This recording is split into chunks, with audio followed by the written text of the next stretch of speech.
He handles himself with a lot of class. Who are the guys that you guys can think of that are at that level in other sports? I was going to say, other sports, but I was going to say, to me, not to Celtic fans, but Magic Johnson. I mean, Magic Johnson was great for the league. We know Larry and Magic, Bob knows this better than anybody, but Larry and Magic, were great for the league because of the rivalry and so forth. But, Larry wasn't really a salesman. Magic was a great salesman. I mean, look, you guys have talked to Magic. He's a wonderful guy. Unbelievable. Wonderful guy. Yeah. They're nice guys. But Magic was a promoter.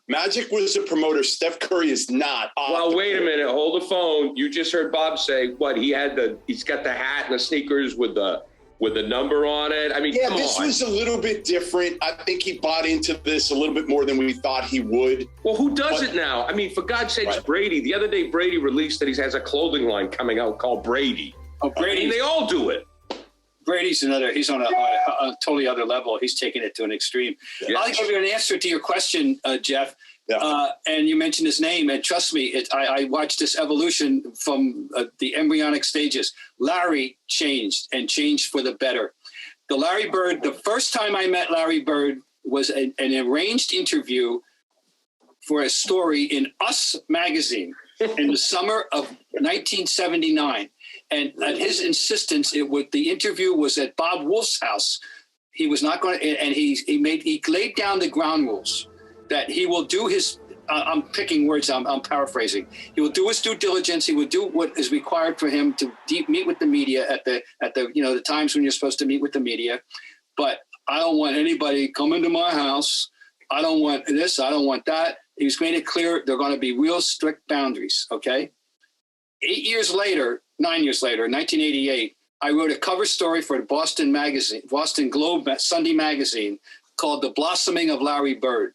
It was how Larry Bird had evolved into this raconteur, into this media manipulator, into this absolutely comfortable person enjoying his jousts with the media.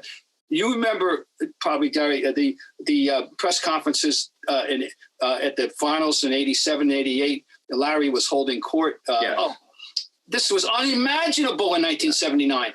And so he evolved. And if he really, and he appreciated the NBA. He wasn't quite the overt ambassador, as Jeff has said, that Magic was, but he understood that the NBA gave him a forum that, and he appreciated it, that the NBA, how it was run, and he spoke highly of the commissioner and all that. Anyway, Larry did change. Larry grew up. He grew up in public.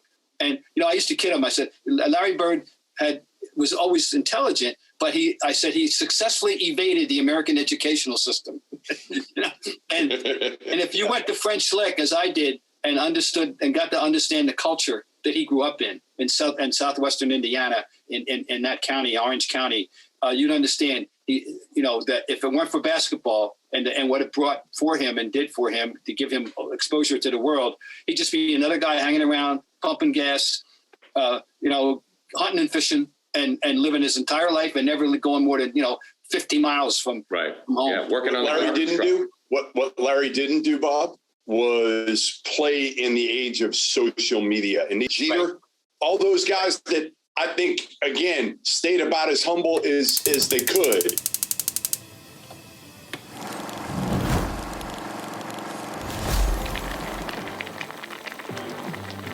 His name is Isaiah Thomas, and these hands pull the trigger for